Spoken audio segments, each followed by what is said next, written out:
Hi friends, welcome to Prabhas cooking channel. இன்றைக்கி நம்ம சேனலில் என்ன ரெசிபி பார்க்க போகிறோன்றது பார்த்தீங்கன்னா, இட்லி மாவு இல்லைன்னா வீட்டில் எப்படி இன்ஸ்டண்ட்டாக இட்லி ரெடி பண்ணுறதுன்றது பார்க்கலாம். எப்படி செய்யுதுன்றது பார்க்கலாம். என் சேனல் இப்போ தான் ஃபஸ்ட் டைம் பார்க்குறீங்கன்னா ப்ளீஸ் சப்ஸ்கிரைப் பண்ணிக்கோங்க ஃப்ரெண்ட்ஸ். வாங்க வீடியோக்குள்ளே போகலாம். ஃபஸ்ட்டு ஒரு பாத்திரத்தில் வந்து பார்த்திங்கன்னா 1 கப்பு அளவுக்கு ரவை எடுத்துக்கலாம்.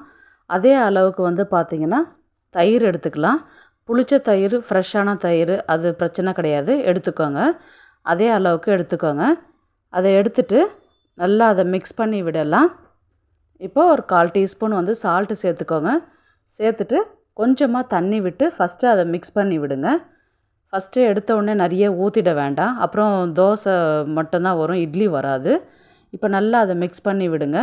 இப்போ கொஞ்சம் கொஞ்சமாக தண்ணியை சேர்த்துக்கிட்டு வாங்க.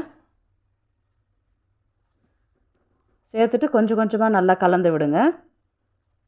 தண்ணி அதிகமாக ஊற்றிட்டா இட்லி வராது, தோசை மட்டும்தான் வார்த்து எடுக்க முடியும். இப்போ பாருங்கள், நல்லா இட்லி மாவு பதத்துக்கு நல்லா மிக்ஸ் பண்ணியாச்சு. இப்போது நல்லா இது வந்து பார்த்திங்கன்னா ஒரு 10 நிமிஷம் கிட்ட அப்படியே தட்டு போட்டு மூடி வைக்கலாம். அது கொஞ்சம் நல்லா சாஃப்டாக ஆகிடும். இப்போ பாருங்கள், நல்லா சாஃப்ட் ஆகிட்டு நல்லா கொஞ்சம் நல்லா இறுகிடுச்சு. இப்போ இதுக்கு வந்து பார்த்திங்கன்னா 1/4 டீஸ்பூன் வந்து பார்த்திங்கன்னா பேக்கிங் சோடா உப்பு தான் சேர்த்துக்க போகிறோம். இப்போது ஒரு பெரிய வெங்காயம் வந்து பொடி பொடியாக நறுக்கினதை வந்து சேர்த்துக்கலாம். கறிவேப்பிலை வந்து ஒரு கொத்து, பச்சை மிளகாய் வந்து 1.5 கிட்ட பொடியாக நறுக்கினதை சேர்த்துக்கலாம்.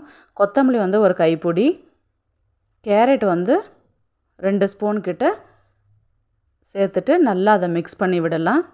நல்லா மிக்ஸ் பண்ணி விடும்போது வந்து பார்த்திங்கன்னா ரொம்பவே திக்காக இருக்கும்.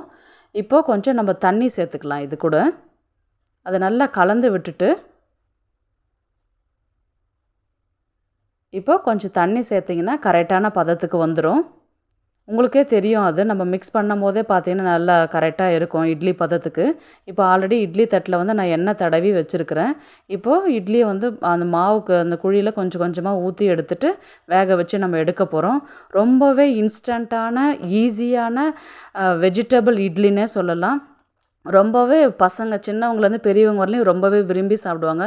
நம்ம ரெகுலராக இட்லி செய்கிறதுக்கு பதிலாக இந்த மாதிரி செஞ்சு கொடுத்தாலும் ரொம்பவே பசங்களும் விரும்பி சாப்பிடுவாங்க.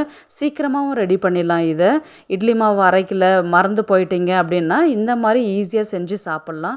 ரொம்பவே சூப்பராகவே இருக்கும். வீட்டில் ஒன்ஸ் ட்ரை பண்ணி பாருங்கள். ரொம்ப ஹெல்தி. இந்த இட்லிக்கு சட்னி, சாம்பார் வச்சு சாப்பிட்டா சூப்பராகவே இருக்கும். இப்போ தான் என் சேனலை ஃபஸ்ட் டைம் பார்க்குறீங்கன்னா ப்ளீஸ் சப்ஸ்கிரைப் பண்ணிக்கோங்க. நெக்ஸ்ட் ஒரு நல்ல வீடியோவில் சந்திக்கலாம். பாய்.